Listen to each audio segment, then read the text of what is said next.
किसान भाइयों, किसान आंदोलन की सफलता के लिए आप सबको बहुत बहुत बधाई। आज प्रधानमंत्री जी ने अपने घोषणा में ये कहा है कि जो तीनों काले कानून थोपे थे उनको वापस ले रहे हैं।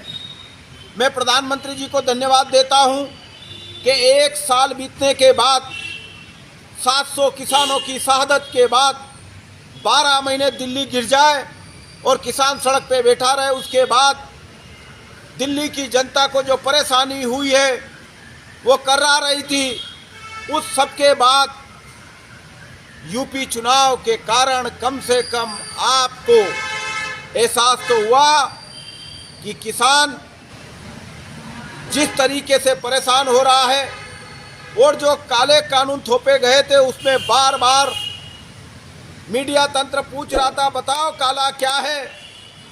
तो आज प्रधानमंत्री जी की घोषणा के बाद ये तय हो गया कि वास्तविक में वो काले कानून थे और उन्हें वापस लेना पड़ा।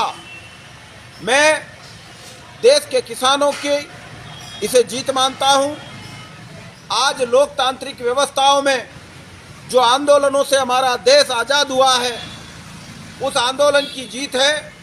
आंदोलनकारियों को जिस तरह प्रधानमंत्री जी ने परजीवी कहा, आंदोलनजीवी कहा, ये इन किसानों के लिए गाली नहीं थी, ये उन शहादत देने वाले, देश को आज़ाद कराने वाले वीर शहादत देने वालों की को बदनाम करने की साजिश थी। हमारे देश में जब भी सरकारें बेलगाम हो जाती है, जो सरकार बनाता है वो हमारे प्रजातंत्र का प्रहरी है।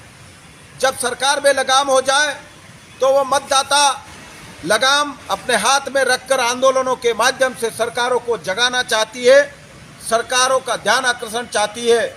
लेकिन जिस तरह देश के अन्नदाता को इन्होंने खालिस्तानी, पाकिस्तानी पैसा लेकर आंदोलन करने वाले परजीवी, इन सभी अपशब्दों का इस्तेमाल करके आज जब कानून वापस हुए तो कम से कम बोलने वाले को, मीडिया तंत्र को, प्रधानमंत्री जी को और पूरी भारतीय जनता पार्टी के प्रवक्ताओं को ये एहसास होना चाहिए कि गलत गलत होता है और सही सही होता है और देश के किसानों को छलावा कभी भी बर्दाश्त नहीं होगा।